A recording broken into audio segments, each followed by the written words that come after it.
Good day, Jesse. Thank you for being here today. How is today treating you? Thank you so much, man. It's going good. It's freezing here in the Northeast.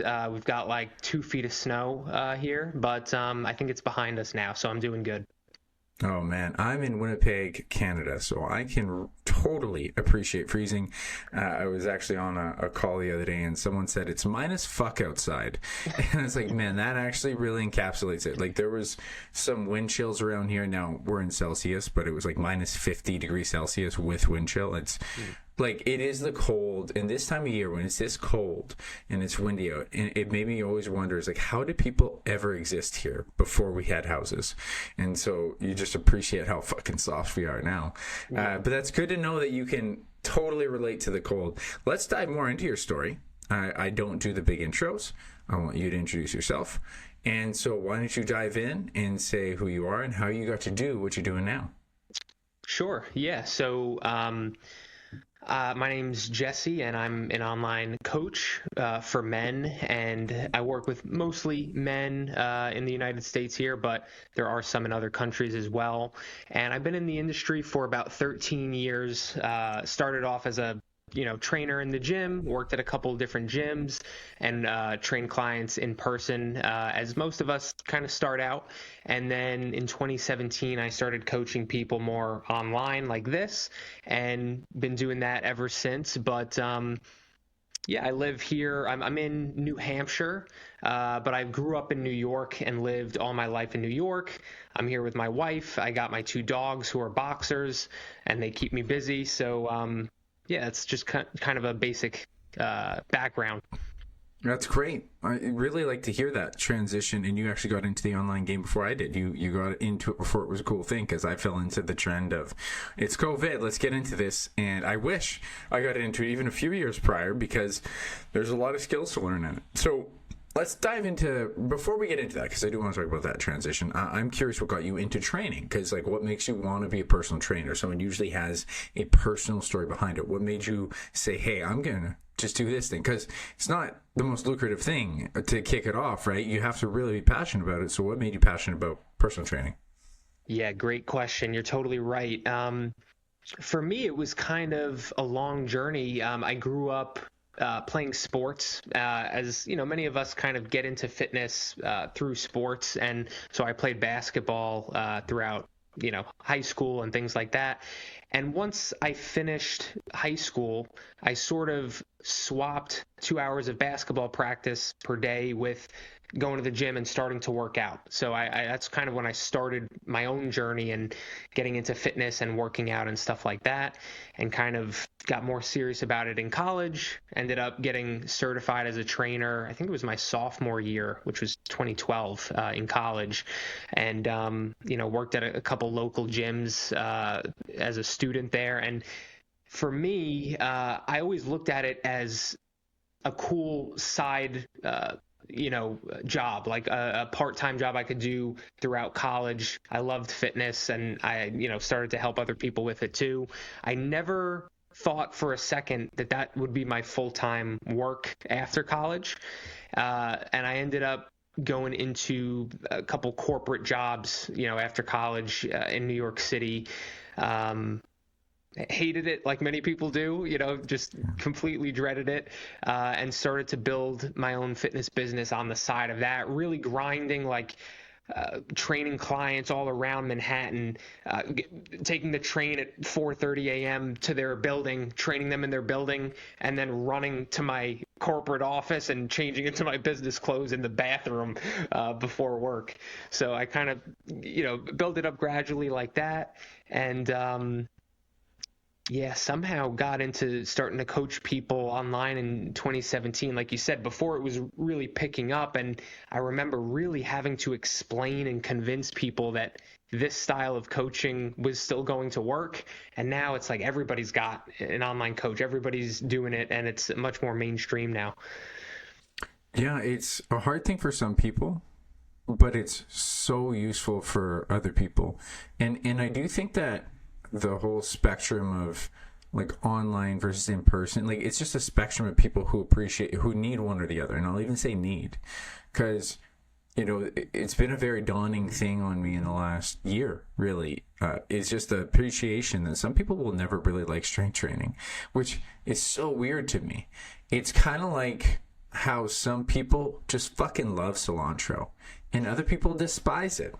And I'm kind of like in between them, depending on how you have it. But most people are one or the other. I can almost get that dish soapy feel, but then sometimes it's a great accent. But most people are one or the other, right? And just like that complete passion for that flavor, people will have that passion for training, or just, I hate it, but I got to do it.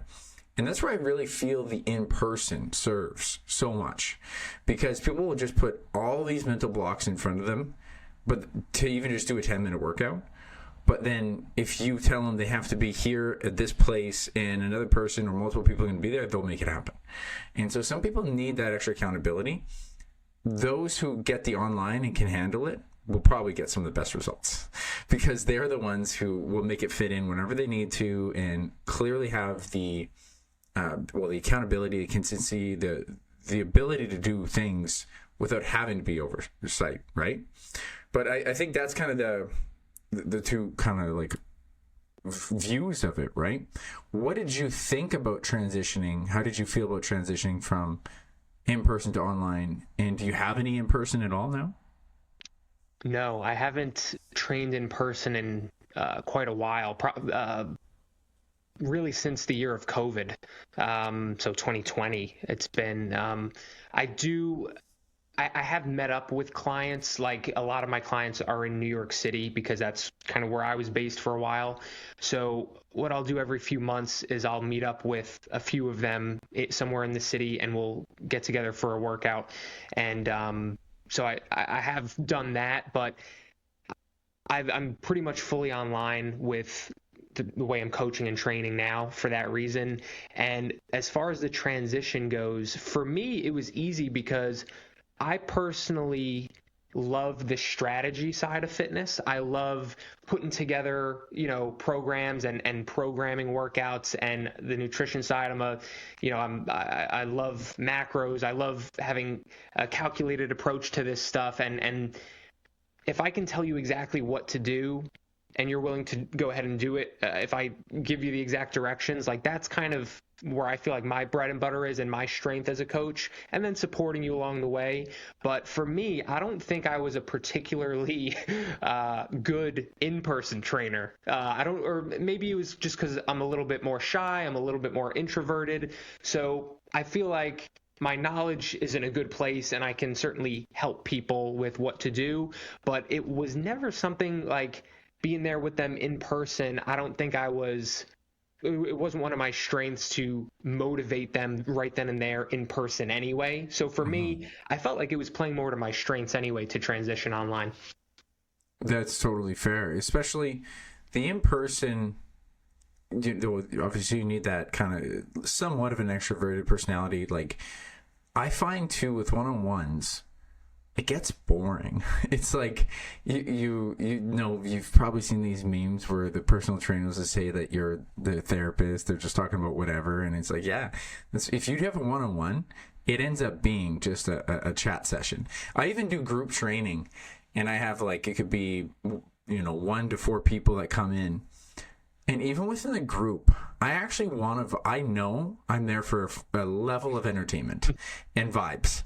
And so, for example, there'll be 2 or 3 people, and it's around Christmas. It's like, oh, hey, does anyone have any Christmas traditions they like? And then we're talking, and then it's like a group dynamic. And I know that's my responsibility. I can stay quiet, but then people are smiling and laughing, and just that is a part of my role.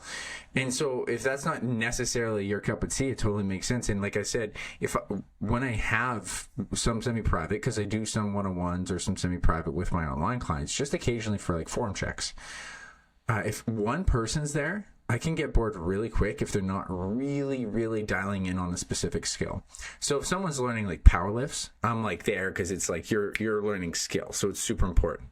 If it's a fundamental basic workout and this person is moderately experienced, man, I'm really bored. I need at least 2 people there or 3 people there. And then again, I'm like tempted to make conversation because I just know that this person's fine.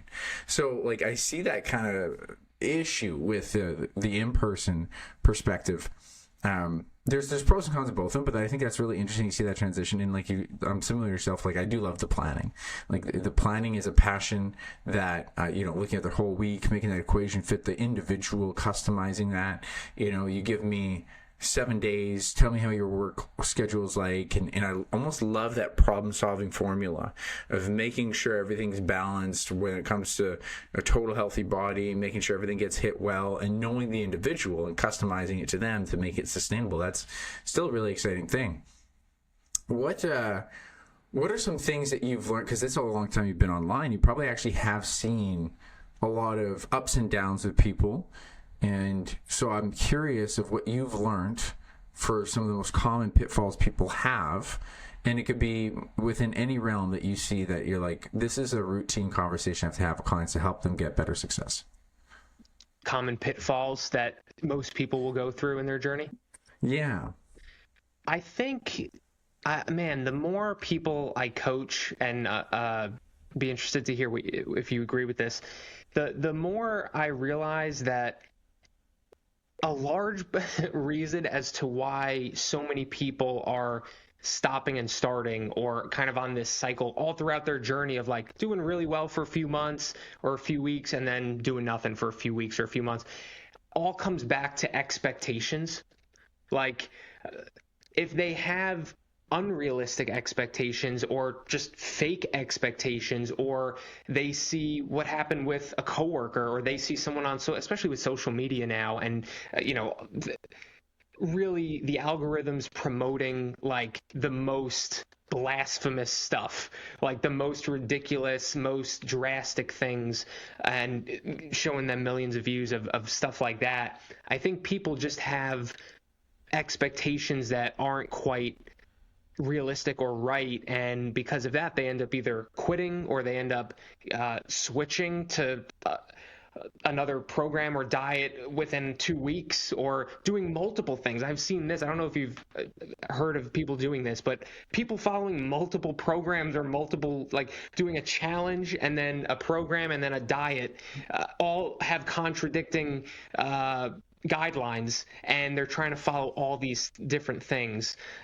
So for me, that seems to be like one of the biggest obstacles that a lot of people face. If they were to just stick to one plan and kind of block out all the noise on social media, or block out the shiny object syndrome, and try to avoid like letting boredom get in the way even, and just stuck to one plan, they'd most likely be better off in a year rather than starting over from the same spot again. It's very true, and I think that does get overlooked. And it's interesting because I've had many people on here talk about what problems come up, and I don't think people talk about the expectations like that.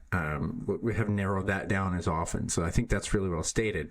Because, as you mentioned, you get the shiny object syndrome, and then just the expectations. When you invest in something, right? You bought a program. You want to believe it's going to work, but you also kind of want to know almost as soon as possible that it's working. And for training a nutrition coach, let's say doing fat loss, well, some people might lose a ton of water weight off the bat.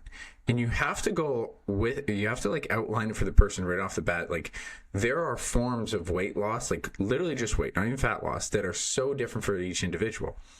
Some people will start eating a healthy meal plan and drop a ton of weight because it's a lot of water weight. Some people will lose a little bit steadily. Some people will lose no weight on the scale. Some people might gain weight initially. And it's all because you're changing the type of food, the type of quantity of food. A lot of people were probably eating too little food throughout the day. And then they also want to immediately feel like losing weight, like fat loss, but you don't have any proof for the fat loss. So then you get demoralized. And it's super important people realize that the greatest stuff happens usually around month 2 to 3. And this is where I really talk about this thing one of my clients gave me. It's called the bathtub model. And the bathtub model is just like a really interesting depiction. I don't even love the term, but it's like if you imagine a chart of how good or bad you feel on a scale from 1 to 10 vertically, and then time horizontally. So people don't feel good, so they're already feeling low before they go start a program. But you're at like, I can somewhat operate low. So when they go to like sign up, they might be a 4 out of 10 or something because they really do need help, but they'll exist. They'll be okay. When you start training you feel in worse shape. Like if you start someone's program and you haven't done any training, you're like, oh fuck, I'm so out of shape. Oh, I'm so gassed. And then you're going to feel more overwhelmed, maybe with nutrition if you're trying to do them both at the same time. And so in the first 2 to 3 weeks, you actually feel worse because things become just more difficult for your life. And so it goes down in feeling. But then what's really cool is once you pass that 3rd week, 4th week, you start to adapt a little bit to the load and the stress. And gradually over time, great changes happen in month 2. And really at the end of month 2, month 3 is where it's like you start seeing real potential for change. And I got to say, just like from my own personal experience, it's been a while since I've been through a fitness journey that gave me this kind of self-doubt. I have been my own trainer, but also sought out other trainers along the way to learn and educate. And when it came to strength training, it came pretty natural to me. When it came to boxing, I had to work hard at it. That skill didn't come natural, but I saw progressions, and I always was seeing the leveling up effect. Still some up and downs, especially in boxing, just like we would expect in any sport. Bodybuilding, again, I've done a couple of competitions. You see progressive weight loss from one competition to the next, saw huge gains. Like all these things, even running, whatever it was. I've done so many conquests where I always saw a little progression and I felt confident in the progression. More recently, I started going on my own kind of journey of improving mobility, far end range, to try to get out of pain. I've been working with Range of Strength, Lucas Hardy, who's Jordan's coach. And his programs are fucking weird. And so like I am doing some power lifts, but a ton of exercises I've never even seen or heard of. Mm-hmm. And there are a lot of loaded stretching patterns. And so the thing with loading, stretching, or even just stretching in general is like, unless you're pulling out a measuring tape, like you don't actually have the tangible metric. Like, is this improving? And so I was routinely showing up and my knee was still hurting, and that's what I'm trying to improve. My shoulders are still tight. And it was like, I was just getting so demoralized. Now I had this one bad stint where a couple injuries happened. Actually my fault, not the program's fault. And then I completely just like, it was the first time I've just like abandoned a program, and I just went back to my old routine. Now bear in mind, my old routine of doing my own training, although I am doing training, is not much different. It's pretty similar to a client signing up with me and then just quitting exercise because it's their norm. I can't stand high and mighty and say, oh, well, I just went back to another form of exercise. I went back to my comfort zone. That's easy for me to go and train myself, just like it's easy for someone to go on the couch. And so I had to recognize this and realize, man, I'm not giving it a chance. And so I went back to my coach, and that was the other thing, I wasn't communicating. So I went back to him, started communicating. These are the issues I'm having. He assured me this is the right path. Go figure. 2 months later, I now have the way better side pancake mobility. I was doing this back bridge. I couldn't even get my head off the ground in the back bridge. Doing the back bridge, head off the ground, huge curve, and holding it for 30 seconds. Like every single tangible thing came in month 2, and starting into month 3 here, everything feels stronger. And so I even had to get humbled on this. And I hope people can appreciate it's normal to not be sure of it. And I always tell people to use the phrasing that it's the assumption phase. You're going to get to a point in any program where you're doing everything right and not much seems to change. Assume it works. And what you had said is just super important advice. Even an okay program, let's say it's like a C+ level program, but it's done for a long time consistently. Like it's not negatively impacting your health. You'll make progression. Yeah. So give anyone a fair chance for a minimum of 3 months. And if you don't see good change after 3 months and you're being an A+ student, then you got a shitty program. I think that's fair to say. Yeah. But I think that's really valuable advice when it comes to the perspective of expectations. What are some other, let's talk more nutrition that you see people kind of having a hard time with when it comes to nutrition and overall, whether it's fat loss or just overall health?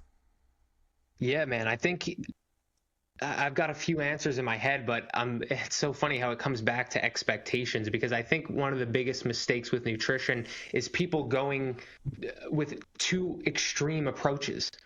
You know, like with the carnivore diet, the rise of the carnivore diet. Before that, it was keto, which, again, like how many people can go their entire life essentially eating no carbs? Like, I mean, there's people who do it. Maybe 1% of the population can do it. Like, that's still millions of people. So that's why it's popular. But the success rate is so horrible because most people aren't going to be able to do that.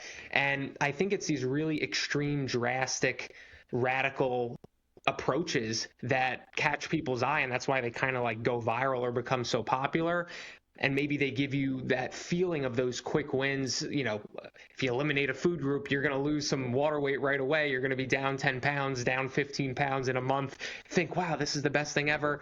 And then obviously you're yo-yo dieting and starting over again. So I would say with nutrition, I don't know if you agree, but I think that people are often opting for the more extreme approaches with the expectations of wanting to lose weight as fast as humanly possible, and not realizing that it's going to come back to bite them later and not help, be what's best for them long term.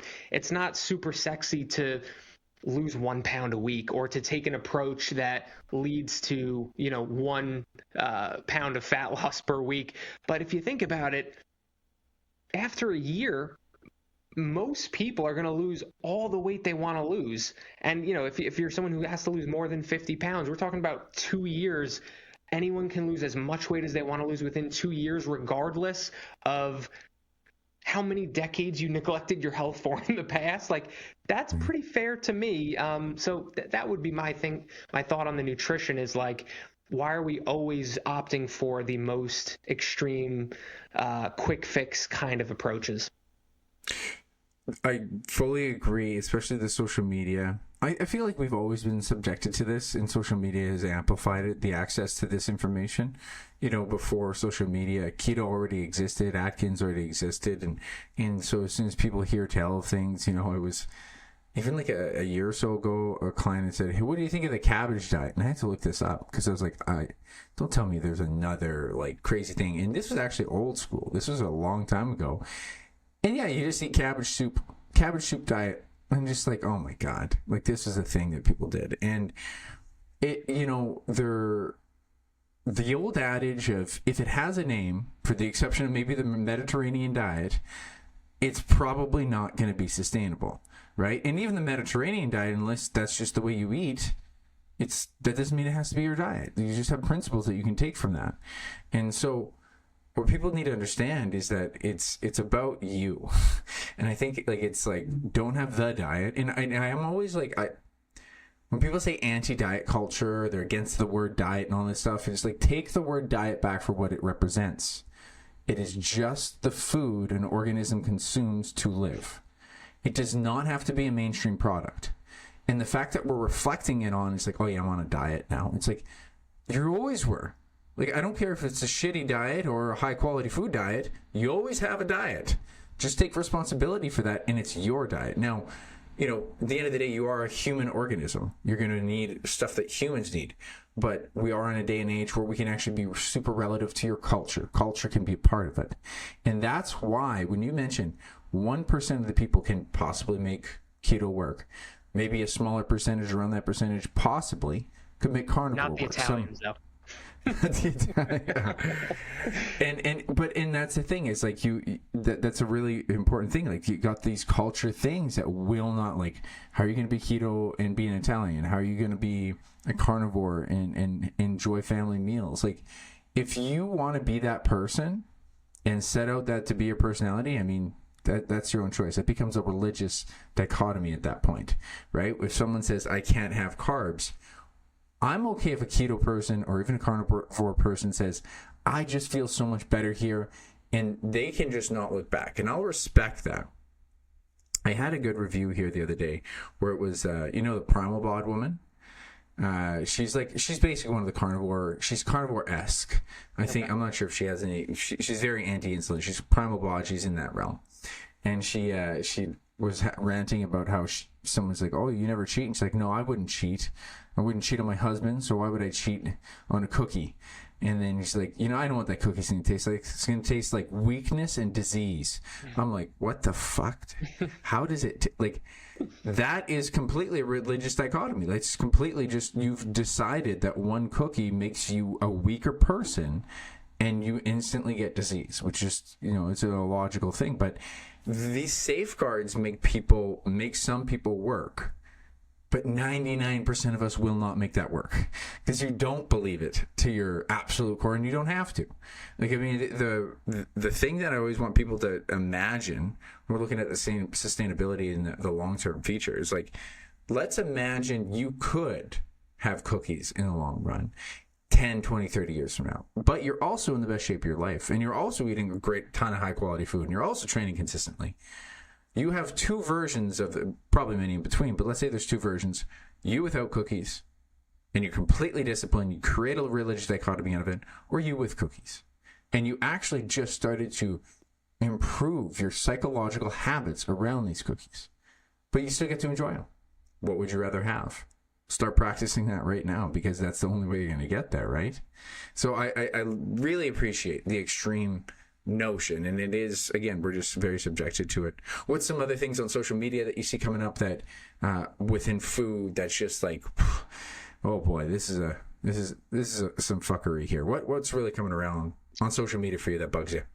I think it's mainly just the culture of walking through grocery stores and pointing at singular ingredients and demonize it, basically telling people, if you eat this ingredient or this food, like you're unhealthy, or you're going to be unhealthy, or you're poisoning yourself, like, as if that's like even in the top 100 list of most important things for the vast majority of people, what they should be focusing on to improve their health. Like, there's probably, like, sure, if you are super fit, super healthy, in amazing shape, you work out every week, you're very active, like, if you're like the best of the best, and you want to then nitpick and say, that ingredient, for whatever reason, I don't want to eat foods with that ingredient in it, great, that's fine. But, like, the fact is that most people are overweight. Most people have to or want to improve their fitness or their health, and to shift the focus on to this seed oil, or to any particular ingredient, or say that you shouldn't have X, Y, and Z because of an ingredient, or they don't like it, or they don't think it's healthy. To me, it's just like there's so many more important things that you could focus on. But I think social media is favoring things like that, right? It's favoring things that sound scary. It's favoring things that are polarizing, and it's like, oh man, if this ingredient is really bad for me, I should avoid like that. That is something that people might want to listen to more than just like, you can have it in moderation, just don't overdo it. Yeah, the ingredient things is quite ridiculous, because a lot of these foods they're picking up right now, like especially within the new governmental body that's actually overseeing it, like they're picking on things that are in the shit that you want to reduce anyways, like sugar cane in Coca-Cola. And someone literally made a comment and said, because it's natural sugar, you're going to have less. I'm like, there's no evidence of that. You're still having a soda. It's still a concentrated form of sugar. You provide me evidence, I'm all for it. If you personally tell me that you're going to have less, okay, I'm all for it. But there's zero evidence of that. Maybe you just don't have the soda most of the time. And I even said most of the time because I think it's fine if someone's like, I just love Coca-Cola, I'm just trying to have less of it. But there's no way you have any evidence to suggest that. You just made up that naturalistic fallacy saying the natural is going to make me have less. You know what makes you have less? Having any sort of carbohydrate in the form of an actual fruit. Don't tell me the sugar that comes from a fruit with fiber and water and in that structure is the same as a Coca-Cola with sugar cane. Completely different, right? And when people are getting tied up on whether it's this or the seed oil thing, fucking drives me insane. It's like, I don't want to defend them. It's like they're not a big deal. Like, they're literally just not a big deal. Like, why are we defending that? And what's so funny is that people who are so into, like, the anti-seed oil thing is, like, you're defending seed oil. It's like, no. I'm telling you to stop talking about it. Because, like, the seed oil is just not the biggest deal. It's not even... And you're not even trying to counter it with a better idea. If your thing was... olive oil is way better. It's like, you're right. But you're saying stop the seed oil and have beef tallow. It's like, whoa, now, like, come back with some evidence that's going to be a better option for people. And, you know, seed oils just are in a lot. They're a very efficient thing to food process. But if you're going to tell me don't have seed oils because they're in something unhealthy, I would just say don't have the unhealthy French fries. Then if you're going to say don't have seed oils, and let's say it's a manufactured food, let's say it's like a low-calorie salad dressing, and it happens to have seed oil in it, and you say don't have this food because it has seed oils in it. It's like, but you know they're lowering their calories. And if that person digests that food better and it helps them lower their calories, they get into a healthier body composition, you have no argument for me that you're telling me that that seed oil is inherently toxic in any way, because they never actually have any evidence that it's toxic. And again, it's this distraction thing. Here's the one thing. I wonder if you see this. The people on this side are actually really big on the naturalistic fallacy, right? So they'll argue the ingredients, they'll argue all this stuff and the seed oils and all that stuff. The people who are on more of the evidence-based side will say, well, now, like, it's not that big of a deal. There's evidence of how it's probably harmless or even beneficial, but there's bigger fish to fry, like the total calorie intake, getting to a healthy body composition. Now, when you even say getting to a healthy body composition and worrying about calories, the people on the naturalistic side are like, oh man, we don't even track calories. And it's just like, here's the ironic thing. You want someone to take so much personal responsibility that they have to remove all these different types of foods that are manufactured. That's a lot of personal responsibility. But when we say, just track your calories, oh, no, that's like too much work. Doesn't that feel like an easier form of work? Do you know what I mean? Do you see that on the social media? And I see it as well with, you know, the argument of, oh, tracking your food takes so much time. It's like, all right, well, I could pull up my FitnessPal screen time, and it's going to say that I spend 4 minutes a day on my FitnessPal. There's people saying, dude, tracking food takes way too long. There's no way I'm going to do that. And then they go and do an hour of cardio every single day, 7 days a week. It's like, all right, like, how about you do 55 minutes of cardio every single day, and you spend those extra 5 minutes just tracking what you ate? Like, I think that's the silliest argument, that it just takes too long, especially when it's arguably the activity that will have the most impact in someone actually losing weight. Like, it's the highest return on investment activity, and it takes the lowest amount of time of all the other things you might be doing. Well, it was a beautiful sentiment from my mentor. He said, the fastest way to burn 500 calories, don't eat it. And it's just like, wow, that's a time saver. And like, I've even had conversations with people where they're like, hey, well, what if I like do more activity and I eat more? And it's like, you realize that physically not putting something in your mouth will save you 30 to 60 minutes of your time. Now, if you're going to go do exercise that you enjoy and you just happen to have a hockey game you really like, and that does give you a little bit more room in your calories, it's like, yeah, I get that. But if you're going to go torture yourself for the sake of your food, you're going to establish a very poor relationship with the food and with the exercise, right? So it's super ironic that I don't really understand the lens of the lack of personal responsibility that like the naturalistic fallacy is coming from, because they do demand a high level of it. But for some reason, they're almost like, oh, but we don't got to worry about calories. And it's like, okay, you're asking actually an even greater amount of personal responsibility from the person in the end. And it's super redundant. I think it's really damaging to people who actually could be at a better healthy body composition, but they get so easily convinced, and again, like a religious dichotomy of good or bad, and you really can't argue against the way someone feels. You actually can't. I have clients like this.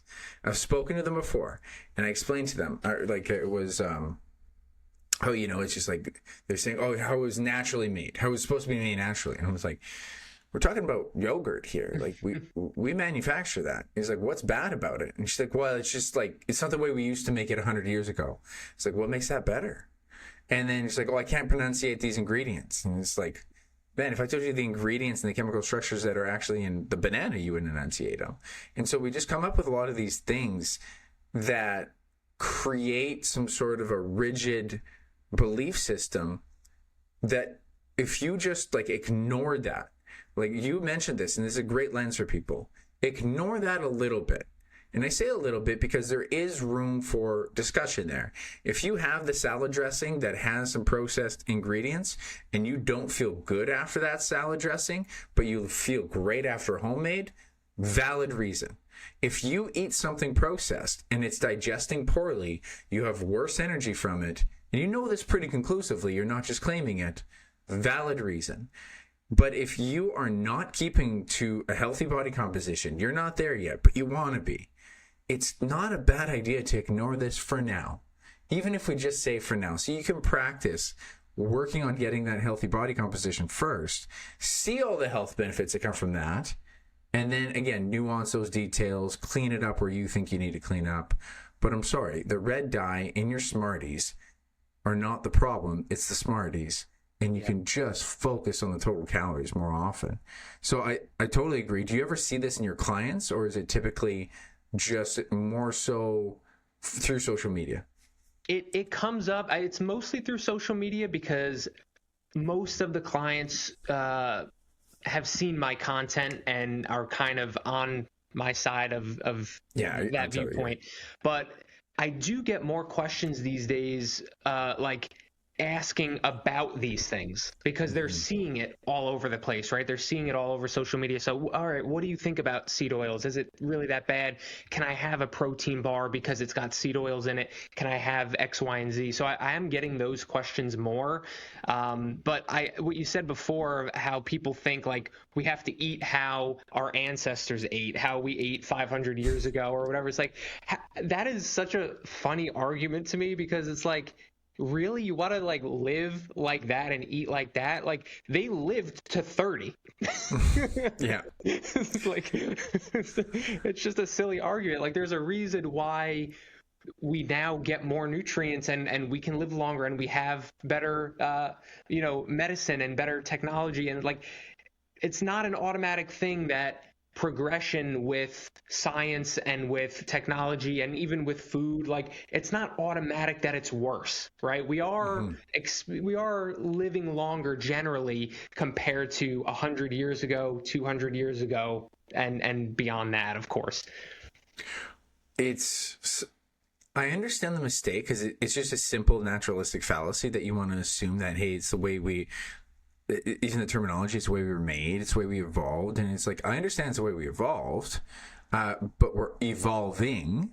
And I honestly believe this very much, that if you met your ancestors in a time traveling device 5,000 years ago, and you, like, I always imagine a funny little skit where it'd be like, hey man, I totally idolize you. You're so badass, man. Look at you. You're eating your meat. And then he'd be asking you, like, well, what do you eat? Oh, like I like cook a steak. It's like, oh, a steak? What's a steak? I'm literally eating just the scraps from this animal somehow I managed to kill. What the fuck is a steak? Yeah. And it's like, oh, steak is like this red meat. We like kind of harvest this cattle. Oh, you mean people kill it for you? It's like, yeah. And actually, I'm even fasting right now. I'm not even like eating right now. I'm going to just not eat for the next like 24 or 48 hours because I want to be like you. Motherfucker, I don't try to do that. There's just not enough food around. Yeah. And I honestly believe they would be pissed off. Be like, you are not using the access to the things you have to live a better life. And so we get so caught up in traditional just values or concepts, right? Of like, it must have been better. But it's like, how can you not work off of it and consider being the evolved? And don't get me wrong, I totally agree that nutritional sciences gets it wrong, and there can be things that are approved by the FDA probably shouldn't, and we should caution it. And everyone in the evidence-based side will always say 80 to 90% whole food anyways. Everyone agrees on that. Everyone agrees on that. Mostly whole foods. Yeah. Even when you talk to the people on the naturalistic side, they'll be like, yeah, you can have some fun. And so it's like, we agree on it. It's just like how angry they get at the far end is ridiculous. And I seen it recently. Food Babe was talking about how they're trying to, I think it's San Diego or one of the West Coast cities are trying to sue a food manufacturer, saying that it's toxic food that they've been lying to their customers about. And I'm just like, come on, like let's screw our hands on a little tighter. Like, it's your choice to eat the food, and like, we're not talking about cigarette smoke. We are talking about, it is primarily calories. And if you put yourself into a toxic food state, are you going to start suing liquor companies? Because they actually are something that's toxic, but you do that willingly. And so when people are not taking, again, that's a food responsibility thing. I think it's really ironic that these people who are making these naturalistic fallacies are not taking responsibility for the calorie equation. So, I mean, let's dive into this a little bit, because that goes into the whole new political spectrum that you're dealing with. How do you feel about the current, well, RFK, how things are going in the States? How do you feel about this transition that you guys are going through right now? Not great, to say the least. Yeah, I know they came out with the new food pyramid, which I have pulled up over here just to kind of, remind myself of what it looks like. Really, like, I think a lot of people here are actually surprised at how little they changed it, and they just sold it as, we changed everything, right? We flipped it on its head, right? The marketing is immaculate, right? There's not much that's different. I've got the My Plate, which is the previous guidelines. I've got that up here. I've got right next to it the new food pyramid, which is upside down. It's very similar stuff, right? It's very, very similar. And I know that, I was actually surprised at how much it wasn't geared more towards carnivore, because it seems like RFK is more on that side of things, right? Drinking of the raw milk, and kind of that camp of things. So the fact that they have here that you should eat vegetables, that you should eat fruits, that whole grains are fine to eat too, even though they're at the bottom of the recommendation. They didn't say don't eat it, I don't think, at least. So to me, it's actually quite interesting that it's like, it's like pretty good, and it's pretty much the same as before. And I totally agree. Like, I'm not too surprised. I think RFK, or just like his whole party, is walking the line as much as they can, because they are still trying to communicate with that side of things, the carnivore side of things, full well knowing that they cannot just say go carnivore. I think they just know that they cannot do that from a liability standpoint, and because they're going to walk it a little bit, and even then, like, the carnivore crowd is still, like, it's a low percentage. It's just that they're very loud on social media. It's just a loud minority. It's a loud one, but it's a very small minority, and they kind of branch off into carnivore-esque, because all the carnivore bros start eating fruit anyways, right? They'll all have this issue where, I was in the carnivore crowd. Like, I did that around 2020, and I thought it was going to save the world. Like, it was like, when you experience just eating meat, it's cool. Like, it works. But then I started to see later on, looking at all the health and looking at all the data, I did have digestion issues that followed me after. And it was like, okay, so it's not a panacea for everything. These are just people with a ton of anecdotes, not evidence, that are claiming it does all these things. So maybe it's not all true. And because of that, because it's, just a small minority, and it has a bit of a cult following behind it, but they're still trying to pull them in. And so what they did very carefully, so people, I'm not fancy enough to put it up on the screen, but people should look at the new USDA food pyramid, is that in the meat section, they actually have like butter and like fattier cuts of meat, right? Now, this is a big thing that they're trying to fight, is like, don't be afraid of saturated fat. And this was the biggest problem I had with it, was that when RFK came out and said that, don't be afraid of saturated fat, well, what do you think the guidelines are? And so for people's context, the saturated fat intake, it's going to be higher fat. Saturated fat has a higher risk of high LDL, thus high cardiovascular disease risk, because it is a pretty big consensus, even though the carnivore crowd will fight it, that this is what causes the atherosclerotic plaque buildup. And they fight it, but it's pretty fucking solid evidence. And what they did is they tried to say, don't be afraid of having saturated fat, but keep it under 10%. You know what the old guidelines were? 10%. But it was framed different because it was framed of caution how much saturated fat you have, keep it under 10%. Now they're saying don't worry about how much saturated fat you have, keep it under 10%. So it's like, okay, but you're saying the same thing.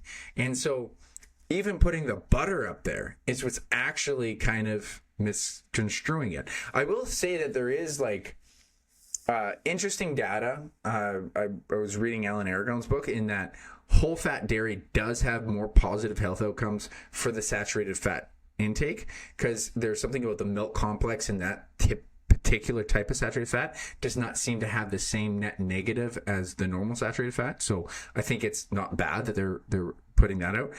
The one that I'm most pumped about is the protein intake recommendation. It's like, fuck yes, finally. Like, the research is there. Like, it makes no sense. In Canada, we don't do it. And they at least have like a quarter of a plate. We still use the My Plate. We have the quarter of the plate. But then the fucking thing that I shit on there is like, okay, I actually respect that we should look at this holistically for some people who are not comfortable eating meat, and you should have the plant-based versions. They don't put them in the USDA one. But in Canada, they have the plant-based versions. However, you cannot tell me peanuts are going to be, and peanut butter is in the same realm as a fucking piece of chicken. Like, no, let's put that in the fats. Let's at least make sure people recognize that just because a plant has protein in it, it's not a protein type. So I'm going on a tangent here, but how do you feel about the protein intake upgrade and any other features that you really like about it? Yeah, I know it says here 1.2 to 1.6 grams of protein per kilogram of body weight per day is for the new food pyramid, which is good.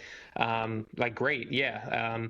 I don't know what it was for My Plate. I don't know if there was a specific guideline per day or if it just says the visual here shows, like you said, about a quarter of your plate is protein. Mm-hmm. So, I mean, the one thing I don't get about their marketing is that their whole thing was like, we're ending the war on protein. Is that what they were saying? I think I remember hearing that. So I think what it used to be was they would just refer to the RDA being, I think it's like 0.8 per kilogram. So it was like half. Mm-hmm. And so the My Plate didn't specify, but they were still going off the RDA, and that's what we go off of, which again is half. Okay. So I think that's where they're fighting the war on meat. And no one was a war on it. It was just, honestly, it was just a weird standard that we had. Yeah. Yeah, man. I mean, I'm all for a higher protein recommendation for sure. I mean, I don't think most people are eating enough protein generally. I mean, the whole laughing thing now is like, well, people don't follow the guidelines anyway. So it's like, yeah, I think we should all certainly eat more protein, probably more vegetables, more fruits. I mean, as coaches, like, we see what people eat, and like, I've looked at the food logs of hundreds and hundreds of people, and it's like, people who are overweight, people who are obese, like, it's not crazy. It's actually pretty common for them to go entire weeks, like 2 weeks, 3 weeks without having a singular piece of fruit, or without it's like they're not getting fat eating fruit or eating seed oils from vegetables, or right. Because they use light salad dressing, right? Like, obese people aren't using light salad dressing or having protein bars. No, I totally agree. And this is where I think if they would have teamed up My Plate method with this new food pyramid, the thing is, the food pyramid is not really practical. It's just like, it's not practical on its own. But if you have the My Plate method, and then you have the food pyramid as like, almost like these are the food types, and then you actually use the My Plate, and then you give... The My Plate is legitimately how I teach people. If they don't want a calorie track, it's like, this is what it should look like. Because you don't want a calorie track. Okay, we'll use, the fist size. Like, this has also been in research data for a while. That's very useful for people. I know an online coach who literally only used the fucking hand sizes, and people would lose tons of weight. And I was just like, that's amazing that people just needed to use that. Why aren't we using this more? Because not everyone will calorie track. And I mean, it's such an important point. It's like, I do love that they at least say, eat whole food, eat real food, which has been an adage in the last one as well. But I wish there was a discussion on do not I don't know if it's in there because it's a big document, but it's like, the priority of just like appropriate calorie consumption, the appropriate amount of calories, because you can still eat everything on there and overconsume it. Like that's totally possible. And people, this is even like something I've started to step back and recognize, of the protein movement. The protein movement is just a step in the right direction. And if people are like, in a discussed with the people online where they're like, yeah, well, I don't really track my calories, but I track my protein, so I know I'm getting enough protein. It's like, yeah, well, you're still in a surplus, right? And so this is what I call diet coking the problem, because you can have a diet coke, but you can be really fucking unhealthy, and it doesn't solve anything. And so diet coke actually gets a really bad rep, because the people who are on average, when you look at the correlational studies, the people who are usually having most of diet cokes are overweight or obese, because they're having it with burger and fries twice a day. Now, I'm happy that they're having the diet coke in that position, because it is better than the regular coke, but you're not actually solving the big enough problem. And so if you just simply have a protein bar more often, you have more protein shakes, you're on a step of the right direction, but you have to take responsibility for the rest of the thing. And I think this is even going back to our discussion around eat 80-90% whole food and have moderation, versus the naturalistic people who are actually they really expect more elitism. They expect you to remove all these foods. I think there needs to still be messaging of the importance of that 80 to 90% whole food. And sometimes that gets very dismissed. And so when people are watching social media content from people like you and I, who are very evidence-based, we believe moderation, we believe you fit foods in. I don't even love the term moderation, because I think moderation has a very callous and very casual term to it. And if I told you, when you asked me, how'd you do in school? I did moderately well. You have no fucking clue how good I did. It's subjective. Yeah. Super subjective and way too blank. I prefer to always use the term balance, because it has a little bit of an action and responsibility to it. I believe it should be a balanced diet. And so it's like you can always balance your fun food in there. But that means there's an active process, and you've got to really own your 80 to 90%, right? And then you can include the other things. How do you help people kind of see that perspective when you're trying to help educate people on, looking at the whole picture? Yeah, I mean, obviously I'm a big fan of flexible dieting and including things that you enjoy, even if it's not the healthiest things, from time to time. I do also not particularly love the idea of saying everything in moderation, because I do think that people will use that as an excuse. Like I've heard a lot of people say, like, I eat well 80% of the time and 20% of the time I have what I want. But they're not actually doing that. They're just saying that because they are putting in effort with nutrition sometimes, but the 20%, they're essentially admitting that I'm not eating well at some portion of the time. And I think most people very much overestimate how consistent they are. Like if you actually look at the numbers and say you're being 80% consistent, that means that what? Like 1 or 2 days in the week you don't hit your calories or macros, or maybe you can count on one hand how many meals were like not ideal meals that you would think would fit into your program or whatever it might be. I think that like we often say 80 to 90% of the time, let's eat whole foods and healthier foods. I think 80% is like really flexible, if you think about it, right? Because if you're having 3 meals a day, 21 meals in the week, what is that 20% of the time that you can have like the pizzas and the burgers and fries out? Like, what is that, like 5 meals, 4 or 5 or more meals in the week? Like you're having pizza 5 times in the week, or burger, like to me, that's like way even more flexible than most people should probably strive to be. Yeah. So that's kind of, again, as someone who is all about flexible dieting and including your favorite treats, and I have a huge sweet tooth, but maybe can we limit like the desserts to once or twice a week type of thing? Or can we make them a certain percentage of our calories? Like, can we allocate 200 calories to a dessert, even if it's every other night or something like that? It depends on the level of it. Is it a slice of cheesecake from the Cheesecake Factory that's 1,800 calories and that's your dessert? Or is it a 200 calorie cookie or two cookies? You know what I mean? So I think that I totally agree that everything in moderation statement, sometimes I think people use as a crutch to essentially say that they're being flexible with eating, and they don't know the actual percentage that they're being consistent. Yeah, the percentage, if you were really good at being accurate with it, and I've kind of used to break it down. That's why I usually say 90%, because 80% is too flexible for most people on a fat loss diet. Yeah. And even then, when you add up the total calories in a week for like an average person trying to lose weight, you're talking about 1,500. No, I think it's like 2,500 calories or something like that. And it's like, yeah, that's like actually having pizza several times a week. But it's like, but you and I were both talking about knowing that number, not guessing it, not feeling it out, as you mentioned. And, you know, it's why I just love bringing it up, because we're both like, hey, moderation, balance. But I think, as you know, people on the evidence-based side and flexible dieting side, we have to make sure we're pushing people to feel a little bit more pressure on that responsibility. Know you're 90. Like, know it. And if you don't know what a good, healthy meal plan looks like, that's where your work starts. And so that we are totally encouraging the other stuff, but not complacency.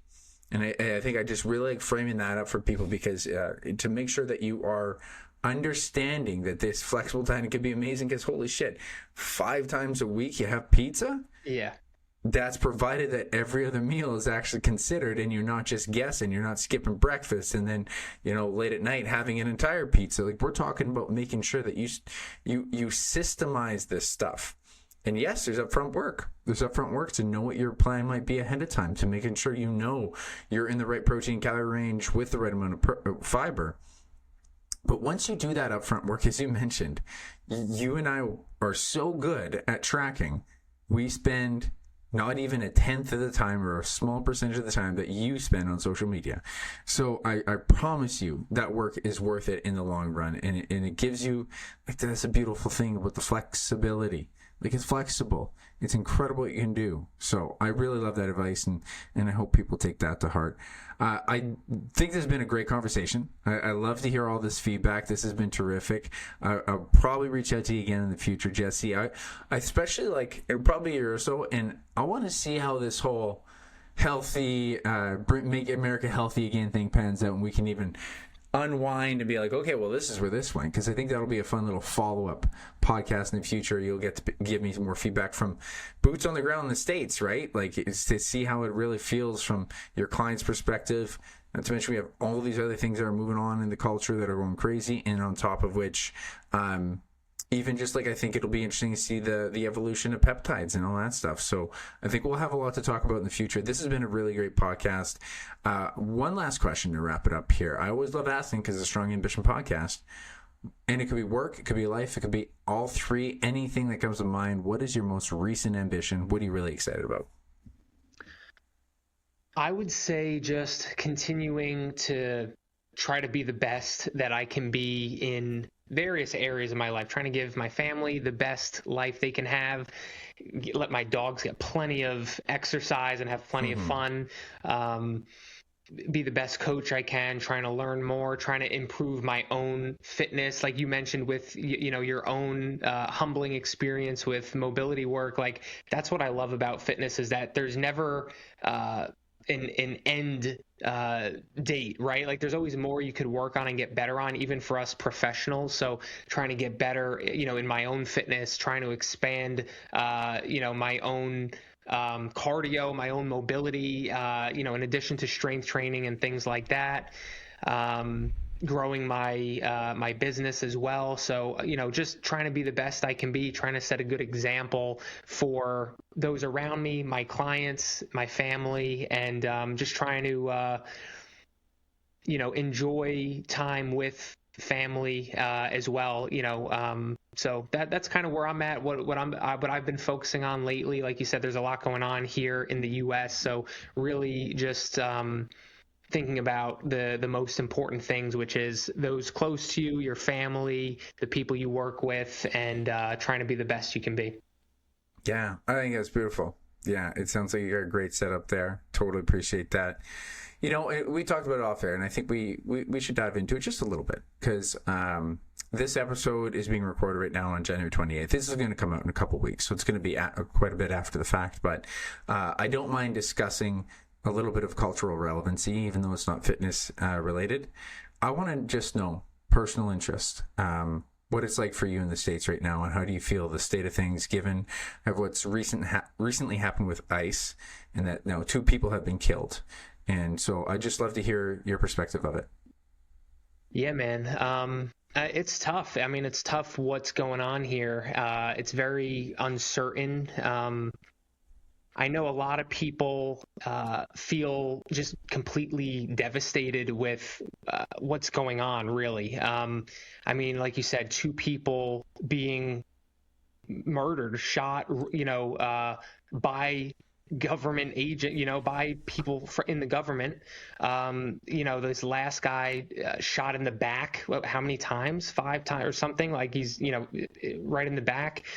And the whole argument with him, how he had a gun. And it's just so interesting to see the administration and many people on the right try to make the argument that he shouldn't have had a gun, even though it was legally and it was registered and everything. So it's like they totally flipped from everybody should have guns, including teachers. We should all have guns to protect ourselves. And now, he really shouldn't have had a gun. So it's like, wow, that was a quick swap. Yeah. But yeah, man, it's as someone here who isn't an expert on this stuff at all, I can just say that a lot of people are very devastated, very scared, and just not on board with the way the government is conducting itself, and quite honestly embarrassed as well. Like, a lot of people are very embarrassed with how the United States is being viewed around the world and the kind of things that are going on. That's totally fair. And it's just really helpful to hear your perspective. I imagine most, I don't know all Canadians, but I imagine most Canadians are feeling the same. It's a scary thing to see a government of such high power act like this and act in a way of, especially when it comes to, I'd recently seen this, that like the ICE, they're very like, they're not super well trained. Like, they do not have a long training regimen. It's like 6 to 8 weeks.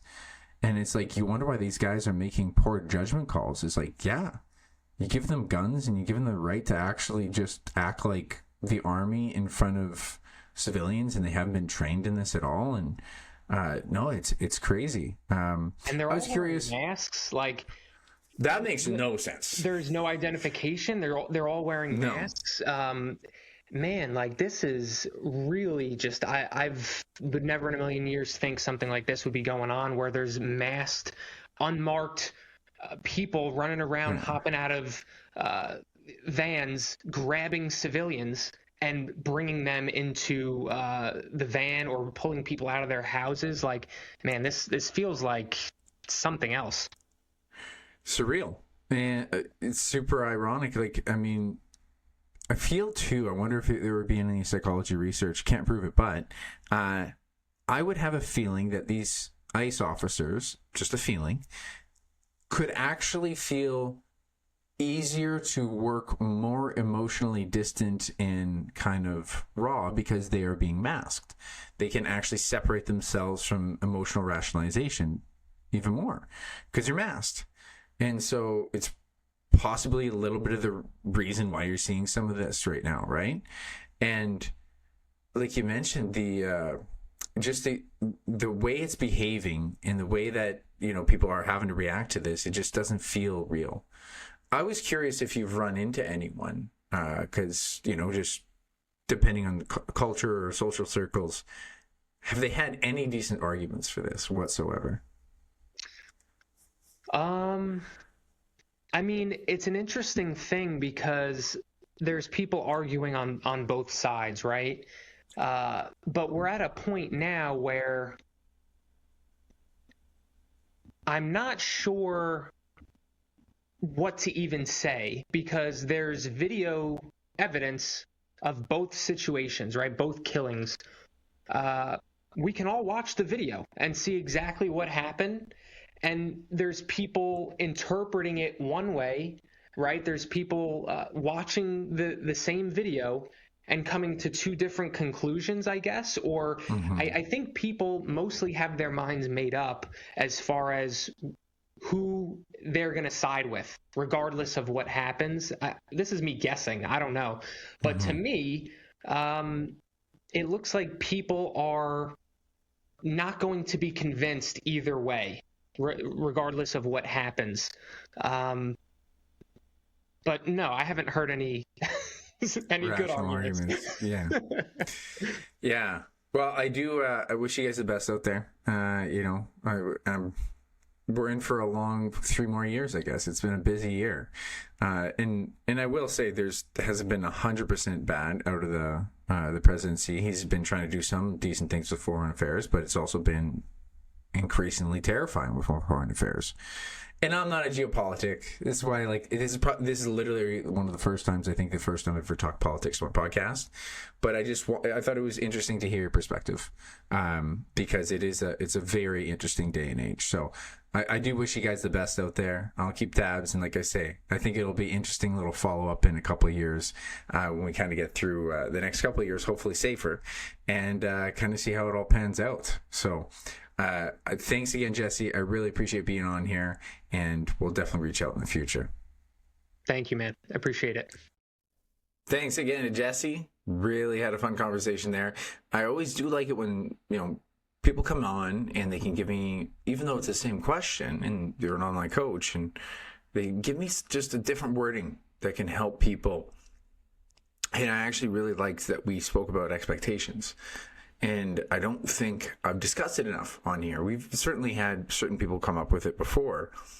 I remember back in the day, Jordan said I talked about, preparing people for expectations. And I think it's super important, but it's very true that people need to appreciate expectations when they start a program. Is you almost got to set them low. Like when you're starting a new program, you're starting new training and nutrition, don't have high expectations at the start. You want to have your better expectations in, month 2 to 3, but honestly, 6, 7, 8, 9, 10, 11, 12, play the long game in this, and you're sure to win. Because as we mentioned, even an okay program, as long as it's mostly in the right direction, and it's not one of the extreme ones that we're talking about, it'll get you to where you want to go if you have high level of adherence. So I think that's what can really help, is just having the idea of not so much the expectation of the results, but maybe have the expectations of the process of how good you are at everything. That's where the expectations should really lie. I talked about my own problem, and I've spoken about on the podcast before that I had to call myself out on not doing what I said I was going to do.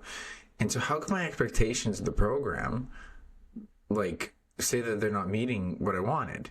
I'm not following it. So how do I know it's not meeting what I wanted? So people need to create this kind of simplified standard. Whatever you expect the program to do based on the discussion with a coach that you might sign up with, or whatever your intervention that you're doing for yourself is, make sure that the expectations are far down the road. Whatever the result is, make sure it's far down the road for you to actually then be willing to assess it. And in the meantime, your expectations should be based on your own level of achievement. So I have clients routinely where they're trying to lose weight and they're not seeing the weight go down. They're not seeing the weight go down. And the question shouldn't be, don't worry about the weight going down. Ask yourself how good you are, because that number you're not going to control very great. Not in certain phases. This one client recently has been increasing their strength training a ton. Well, you're probably losing body fat, but you can't tell because you're gaining muscle. So don't expect to lose weight, but you can expect yourself to do the best job you can at having multiple deficits in a week. Instead of focusing on the number on the scale, you focus on how many the number of deficits in a week. You keep that to 5 to 7 if you're really crushing it. And I promise you're losing body fat. It just takes time. So starting with that is some really good advice, and paying attention to the idea of the extreme dieting is always a good rant. It's always a good back and forth with some coaches to appreciate that we're always going to have a bit of an extreme culture in solutions. I do think that we weed him out in the process, as Atkins' diet was one of the initial ones. We talked about the cabbage diet, and gradually things are changing where people appreciate, oh, that's actually kind of made up. It just takes a long time. And as we mentioned, just the idea of something having a name doesn't help you. And I'll go on this rant again. Make it your diet. Make it something that you can sustain, something that you enjoy, because it's your diet. You're the one that has to eat it. And go back to that long-term perspective of where would you want it to be? If you could have the healthiest version of yourself, eating mostly healthy food, I'm going to rant about the 90% again, but would you want it to have cookies and cake occasionally? Then that's the goal. It's that simple, not easy. I say simple to actually make it a very clear road, but not easy. The simplicity will help you a lot more to ignore all the extreme noise.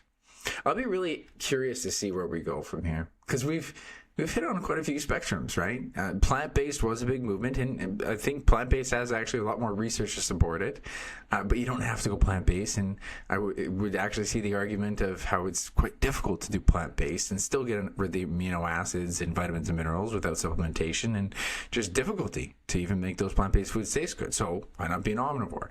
Go to all the way the other extreme. That's actually what I thought the carnivore crowd was initially. I thought it was just like a revolt. It's like, hey, let's just piss these vegans off and eat carnivores. Like, well, there's no way you have enough vitamins and minerals, and there's actually quite a few in meat. The majority of the ones you need are actually in meat, but not all of them. And so that's what I was ignoring, is that not all of them were in the meat.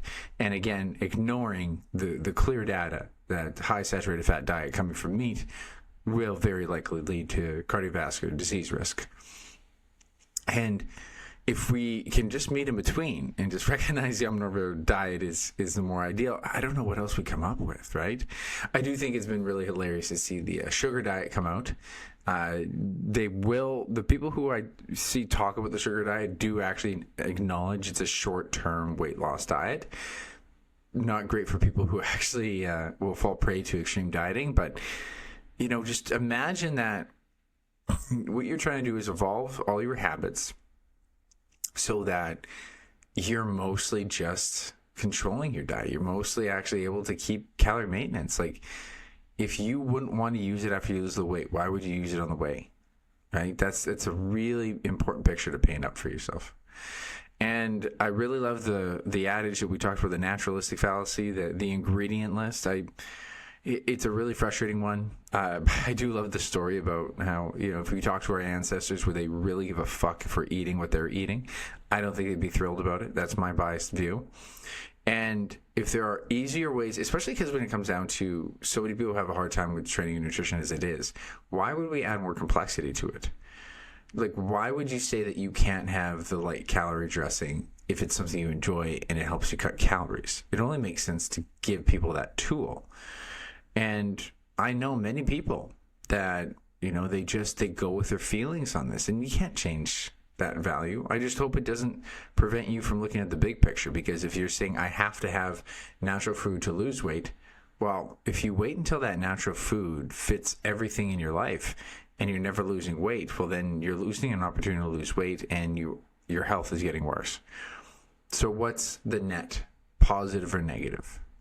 Because if you put a frame of this is unhealthy, but you're at an unhealthy body composition, right? So you're at an unhealthy body composition, but you tell me maybe it's a sugar-free syrup is unhealthy for you.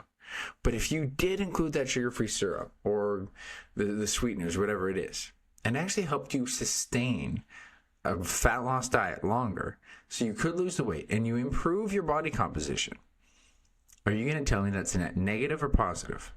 Because I see many people get stuck on, well, this is unhealthy because it's not natural. This is unhealthy because it's not natural. And they're just making up what they define as natural, by the way. They just make it up. And then they live in an unhealthy body composition and they just say it's too hard.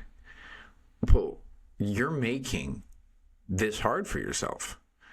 And there are levels of food processing, right? And we got to look at the net result of all these things. Is you've followed my podcast long enough, I'm about grading potential for food quality, A, B, C, D's, and F's. And you save the F for allergy or alcohol. And you can still have a really healthy diet with a lot of B's and C's. So look at things on the lens of how it could be a net positive, possibly a net negative if you're getting hung up on some of these things. I always leave room for, if you don't digest it well, and you can recognize, like tangibly, when you have those processed foods, they don't feel good, don't have them. But don't get caught up on the naturalistic fallacy, because it just sounds good and it just is a feeling. But we know for sure an unhealthy body composition is a problem. I do think the USDA is going to be a really interesting thing, how basically, I'm going to do a whole episode, probably in some time, I'm not sure when exactly, about RFK, because I do love that more people are paying attention to it. I do love that health and fitness is mainstream. I said this before. I do love that he's jacked, because he's someone who really does care about his health, and it's obvious. I absolutely don't like the idea of someone being in charge of health services for government and being obese, like morbidly obese. I've seen this. Like, there's no justification for that in my book. There isn't. But at the other end of the spectrum, he's a really jacked and fit guy that also doesn't pay attention to nutritional data and research, and he's encouraging beef tallow. And as we mentioned, we got some theatrics around, oh, hey, don't be afraid of saturated fat, but at the same time, 10% is the same intake. And by the way, 10% of saturated fat in a diet is like really quick. Like, you're not even going to have a ribeye, and that's going to be 10% of your calories easily. But I do think it's like a very helpful thing that they're pushing protein or encouraging protein. I just wish that they were more inclusive and try to, you don't have to fight the plant bias.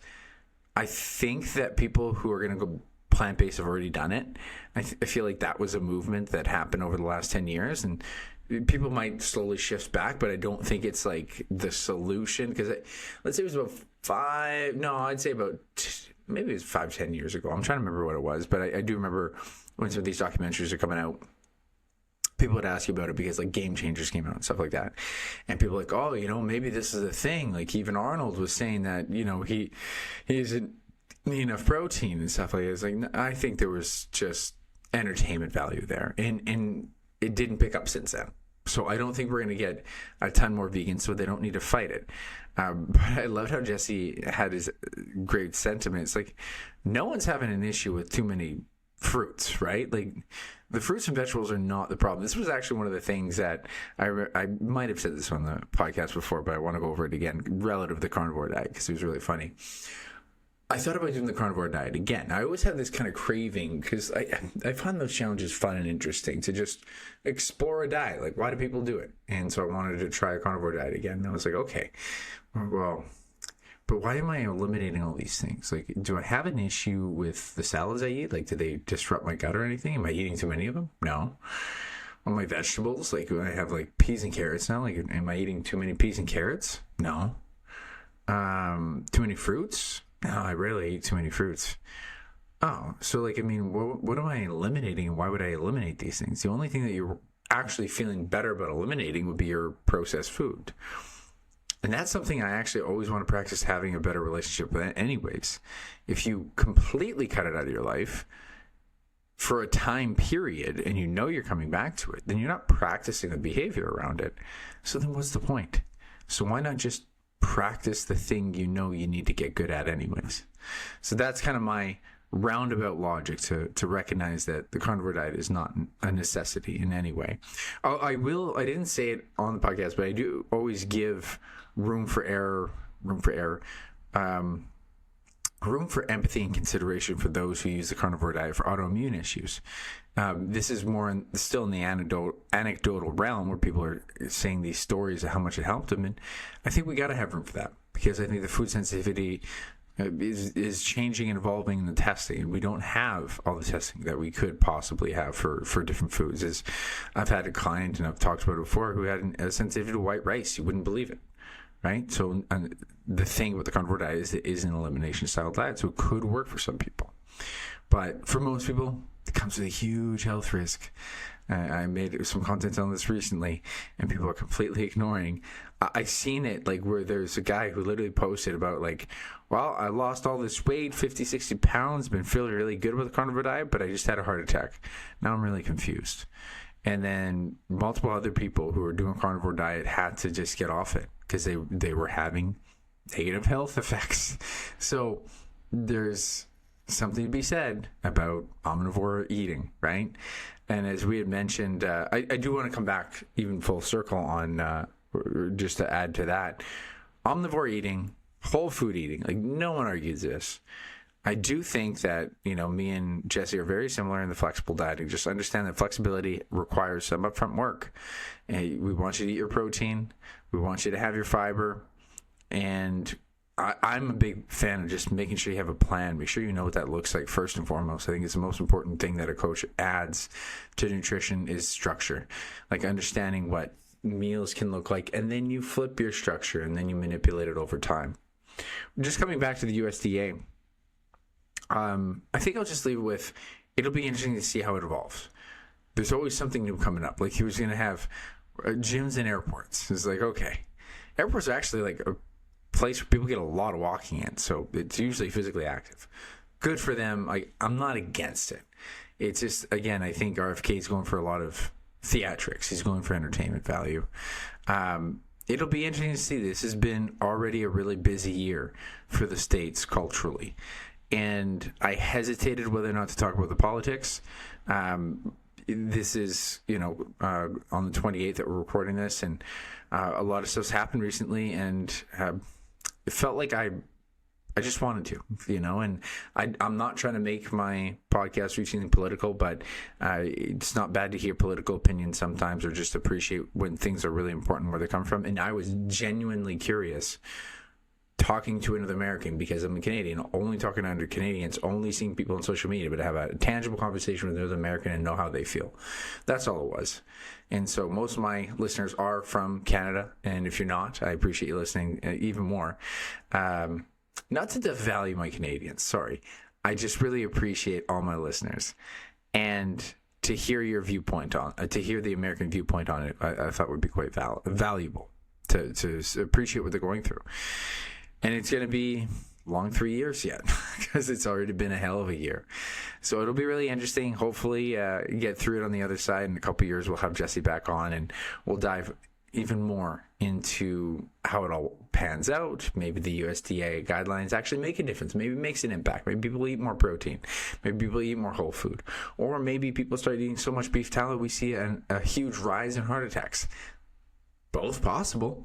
So it'll be an entertaining one to say the least. Hopefully the former, not the latter.